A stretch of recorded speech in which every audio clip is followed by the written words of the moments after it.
But anyway, you mentioned earlier that everyone should make money on social media if they're spending time on it. And everybody is spending time on social media. Yeah. So how can the average person make money on social media? What's the best play at the moment?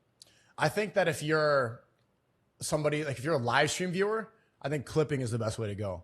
And obviously we teach that in active income, but that's the quick, because if you're watching it, it's not hard to press screen record and then add gameplay. And then first you need to figure out how to do captions properly, how to figure out what's going to go viral, when to clip at the right moments, when to figure out what the punctuation is.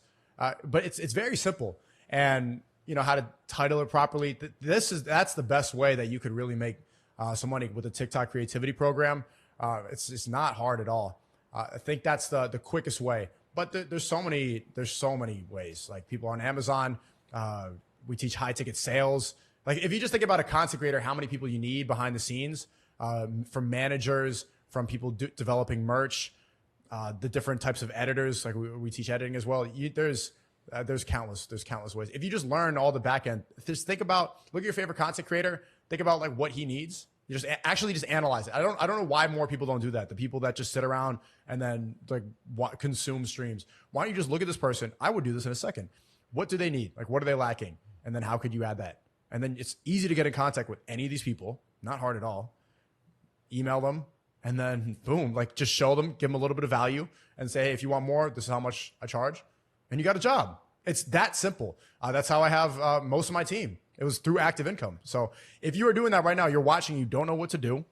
Think about your favorite content creator and then work from there. But most people do understand it. I think everybody who's actually really making money right now has at least 2 or 3 sources of revenue from social media.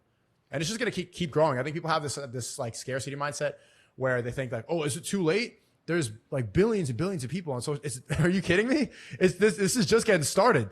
So it's never too late to start, and then definitely way too early to quit. So we mentioned your rental property that you bought. What's your portfolio look like at the moment in a whole? So I have that first investment property. Got a good amount of crypto, not too much. I used to like play with it up and down more. Not sure how much you guys are. I just kind of let it sit. We've let it sit pretty much. I mean, we've been very, very lucky. We've sort of sold at peaks, bought at troughs, bought in early. You know, it's been very good for us, but we're just sort of sitting and holding it at the moment. We do our investments together at the moment. Yeah, absolutely, 100% together. Bitcoin and Ethereum mainly, but nothing else really. Bitcoin, Ethereum. I don't do any of the shit coins. I don't really try to like waste my time on that. It's kind of like gambling in a way, and I just think it's a waste. So how does the Muslim faith look at the crypto space?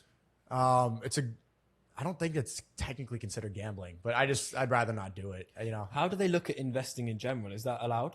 Yeah, investing's allowed. Okay. Yeah, because it's not interest. It's growth on a stock. That's not interest. No, yeah, it's definitely Well, there allowed. seems to be a bit of disagreement because we talked about this with Mohammed Hijab, and he was saying it was okay with the S&P 500, he thinks, but then lots of people in the comments were going, no, it's haram. You shouldn't be investing. Really? Yeah. I don't think it's interest. It is growth on a stock. Growth on a stock is different. I think people get confused because the people, like obviously in your videos, you talk about compound interest.